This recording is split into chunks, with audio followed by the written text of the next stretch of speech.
La ruta de la seda era una ruta comercial que llegaba desde China e India hasta Europa, a los reinos de Inglaterra, Francia, Castilla y Portugal. Atravesaba Irán, Medio Oriente, la península arábiga, el mar Mediterráneo, los Balcanes y el resto de Europa. Por esta ruta llegaban desde el lejano oriente hasta Europa productos como telas, té, porcelana, papel, piedras preciosas, jade, perfumes y especias como canela, cardamomo, azafrán, pimienta negra, nuez moscada, jengibre, clavos de olor y otros. Todos estos productos eran muy demandados en Europa y las personas pagaban mucho dinero por ellos porque eran considerados bienes de lujo. En sentido contrario, desde Europa hasta China e India se movían metales preciosos, oro y plata, vidrio, textiles de lana y lino, arte y joyerías. Era una gran ruta comercial y una cadena con varios eslabones. Habían intermediarios entre Europa, India y China, como el Imperio Otomano, los árabes, los persas, los genoveses y los venecianos, quienes se encargaban, estos últimos, de la distribución de las mercancías dentro del mar Mediterráneo. Sin embargo, la caída de Constantinopla dificultó el tránsito de productos por esta ruta. Esta importante ciudad fue asediada y tomada por el Imperio Otomano en el año 1453. Para entender los motivos detrás de la caída de esta ciudad hay que verlo en el marco de una serie de guerras de siglos atrás entre reinos musulmanes y reinos cristianos. Europa, África y Asia estaban envueltos en estas guerras, particularmente los alrededores del mar Mediterráneo. Las largas guerras por Jerusalén, las cruzadas y la reconquista de Tierra Santa enfrentaron a cristianos y musulmanes por siglos. Este conflicto es el centro de los problemas entre reinos cristianos y reinos musulmanes. En este contexto se dan varios asedios y finalmente se produce la caída de Constantinopla en el año 1453 en favor del Imperio Otomano. El paso del Mediterráneo hasta el Mar Negro quedó en manos del Imperio Otomano. La caída de Constantinopla supuso un gran problema para las rutas comerciales de Europa medieval, lo que encareció enormemente el precio de los productos. Los reinos cristianos como Francia, Italia, Inglaterra, Castilla, Portugal y otros se pusieron a la dura tarea de buscar una nueva ruta que les permitiera retomar el comercio con el lejano oriente. Encontrar una nueva ruta a la India por mar sería muy beneficioso porque permitiría conseguir los productos a mejor precio y no ser vulnerables a bloqueos del enemigo, a bloqueos del Imperio Otomano que estaban encareciendo y dificultando el comercio. Fue así como se financiaron importantes viajes de exploración marítima, como el viaje de Vasco da Gama y el viaje de Cristóbal Colón. Para realizar sus viajes, ambos navegantes tuvieron que enfrentar miedo y mitos. Muchos marineros pensaban que alejarse al oeste de España los llevaría a un mar lleno de monstruos y al final del mundo. También pensaban que el océano al extremo sur de África era intransitable y que una muerte segura le esperaba a los que intentaran transitar por esa zona. De 1492 a 1504, Cristóbal Colón, financiado por los reyes católicos de Castilla, buscó la India por el oeste. Nunca llegaría a la India, pero por feliz accidente descubre para los reinos europeos el Nuevo Mundo, América.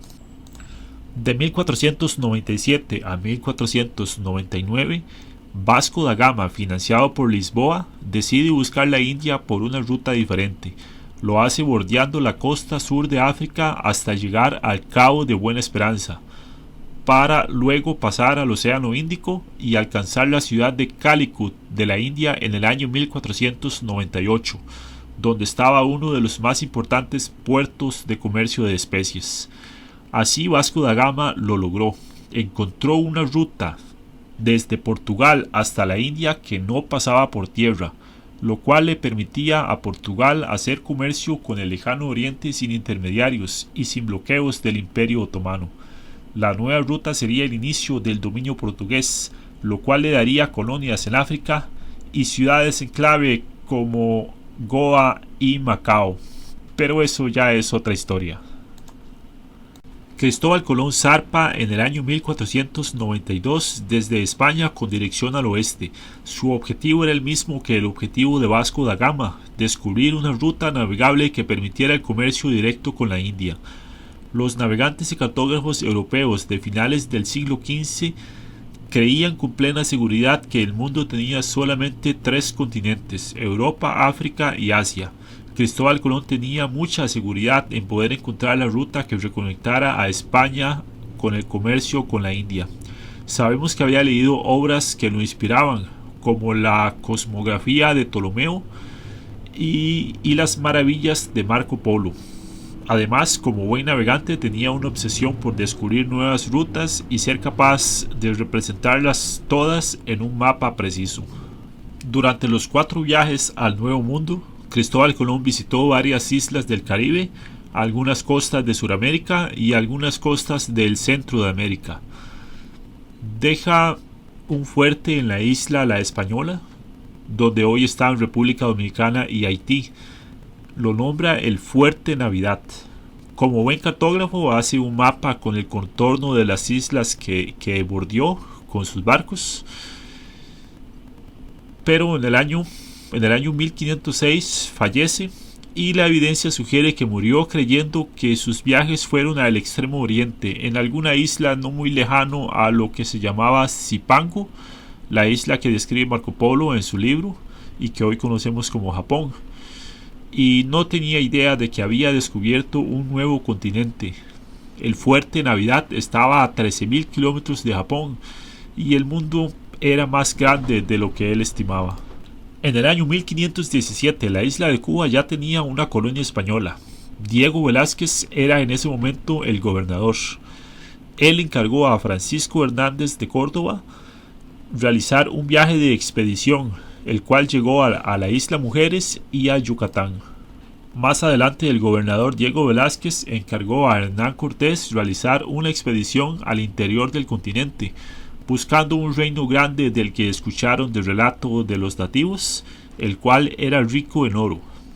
Cortés zarpó de La Habana en el año 1519 hacia este reino. En su viaje, Hernán Cortés se encontró con un náufrago español, Jerónimo de Aguilar, quien había naufragado 8 años antes y había vivido con los nativos, llegando a dominar el idioma maya. Esta habilidad fue muy útil para Cortés. También Hernán Cortés recibió 20 doncellas como pago de guerra por parte de un cacique tabasqueño. Entre estas mujeres estaba una que bautizaron con el nombre de Doña Mariana, que apodaron La Malinche. Ella aprendió el español, además de que ya dominaba el náhuatl y el maya, sirviendo también como traductora e intérprete para Hernán Cortés. La primera ciudad que Hernán Cortés fundó en México fue Villarrica de la Veracruz. En el interior de esta tierra dominaba el imperio mexica y su emperador era Moctezuma II. Al principio Hernán Cortés es recibido y tratado con cortesía diplomática, pero su objetivo era robar todas las riquezas que pudiera y convertir al imperio en vasallo del imperio español. Gracias a su alianza con 5.000 guerreros tlaxcaltecas, Cortés derrota al imperio mexica tras 2 años de guerra, de 1519 a 1521. Así inicia la historia de la colonización de la Nueva España en el Nuevo Mundo, pero eso es historia para otro video.